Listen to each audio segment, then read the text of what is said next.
تو اس لیے اللہ سے یہ دعا مانگیں، ربنا لا تزغ قلوبنا بعد اذ ہدیتنا،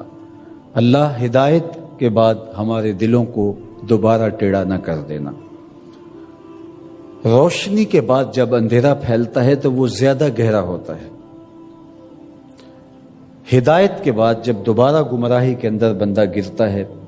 تو وہ گمراہی زیادہ شدید اور سخت ہوتی ہے اور دلوں کو اجاڑ دیتی۔ اس لیے اللہ سے ہدایت طلب کریں، اور یہ ہمارا وظیفہ ہے، ہر روز ہر نمازی ہر نماز کی ہر رکعت میں اصالتاً یا وقالتاً عرض گزار ہوتا ہے اہدنا الصراط المستقیم۔ یہ وہ چیز ہے جو ہم روز مانگتے ہیں، لیکن اس مانگی ہوئی چیز کو، جس کو ہاتھ باندھ کے جھولی پھیلا کے طلب کیا، آوازیں لگا لگا کے جس کو حاصل کیا، اس کو پھر یوں ہی نہیں چھوڑ دیا جاتا، قیمتی چیز کی حفاظت کی جاتی ہے۔ تو یہ جو دولت ماہ صیام میں اللہ نے ہمیں نصیب کی، اس کو روحوں میں جذب کرنا ہے، اس کو باطن میں اتارنا ہے، تاکہ ہمارے دل سیدھے ہونے کے بعد دوبارہ ٹیڑھے نہ ہو جائیں، اور پھر وہی اندھیرے، وہی گمراہیاں، وہی ہماری زندگی کے تیور اور لچھن ہمارے لیے بربادی کا پیغام لے کر آئیں، اور ہم اپنی خواہشات کے اسیر ہو کے رہ جائیں۔ دوسری بات، کتاب رحمت قرآن مجید میں اللہ تعالیٰ جل شانہ نے اہل ایمان کو ارشاد فرمایا، وَلَا تَهِنُوا وَلَا تَحْزَنُوا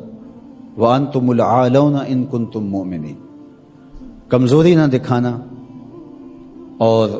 خوف نہ کھانا، غم نہ کرنا، تم ہی سر بلند ہو، عزتوں کا تاج تمہارے ہی سر پہ رکھیں گے، شرط ہے کہ تم مومن بن کے رہو۔ تو اللہ تعالیٰ جل شانہ کا یہ نظام ہے، تو اس نظام کے تحت ہمیں ہمیشہ اپنی ہمتوں کو مجتمع رکھنا چاہیے،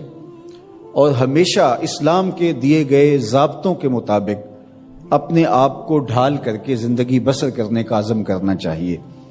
تو پھر رب کا وعدہ ہے اس کی بہر صورت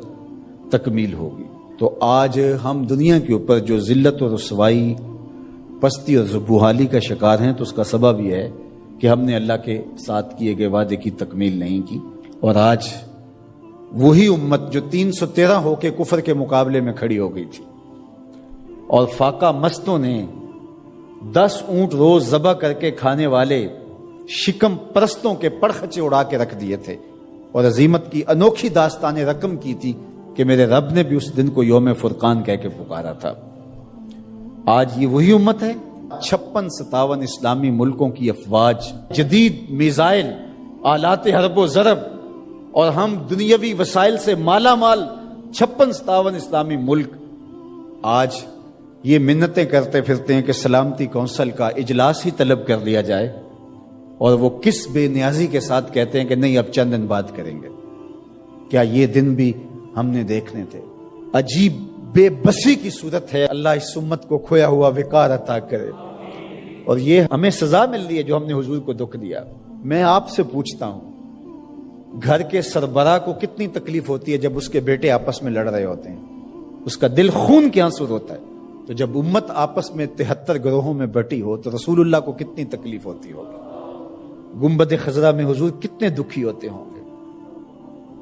تنکا تنکا کر کے حضور نے یہ امت جوڑی تھی، تنکا تنکا کر کے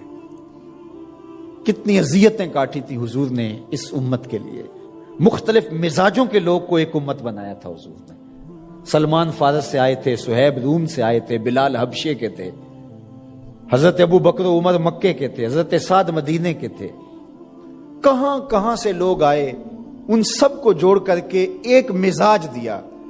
اور وحدت کی لڑی کے اندر اس امت کو پرو دیا۔ یہ امت واحدہ بنی، سب کا درد سانجا ہو گیا۔ تو کتنی حضور کو ہم نے اذیت پہنچائی، 73 گروہوں میں بٹ کر کے، 57 ٹکڑیوں میں تقسیم ہو کر کے۔ اس لیے ہمیں ایک تو پختگی کے ساتھ دین کے بتائے ہوئے اصولوں پر کاربند ہونا پڑے گا، اور دوسرا ہمیں حقیقی معنی کے اندر امت واحدہ کے تصور کو اجاگر کرنا ہوگا، پھر انشاءاللہ راستے ملیں گے۔ اللہ اپنے بندوں کو کبھی بھی تنہا نہیں چھوڑے گا۔ باقی رہی بات القدس کی آزادی کی اور کشمیر کی آزادی کی، یہ سزائیں ہمیں دیکھنا پڑ رہی ہیں کہ ہم اپنی آنکھوں سے یہ اذیتیں دیکھ رہے ہیں، لیکن یہ امت مسلمہ کا مقصوم ہے کہ قدس کے اوپر بھی جھنڈا میرے حضور کا ہوگا اور سری نگر میں بھی جھنڈا میرے حضور کا ہوگا. کائنات کی ایک چھت بھی ایسی نہیں ہوگی جس چھت پہ میرے حضور کے نام کا جھنڈا نہیں ہوگا. انشاءاللہ وہ وقت آنے والا ہے. ہم اگر یہ کام نہیں کر سکے تو ہماری نسلیں کریں گے. اور اپنی نسلوں کو تیار کرو اس ساکر امام مہدی کے ساتھ کھڑا ہونے کے لیے. ان کے دل میں یہ جذبہ پیدا کرو. کتنی محنت سے، کتنی کوشش اور کاوش سے ماہ صیام میں ہم اپنے دلوں کی سیرابی کا ساماں کرتے ہیں. اور اگر عید کے دن وہیں کھڑے ہوں جہاں رمضان المبارک سے پہلے کھڑے تھے تو پھر سوچنے والی بات ہے کہ اتنی مشقت کیوں اٹھائی اگر ہم نے اس دولت کو سنبھالنا نہیں تھا.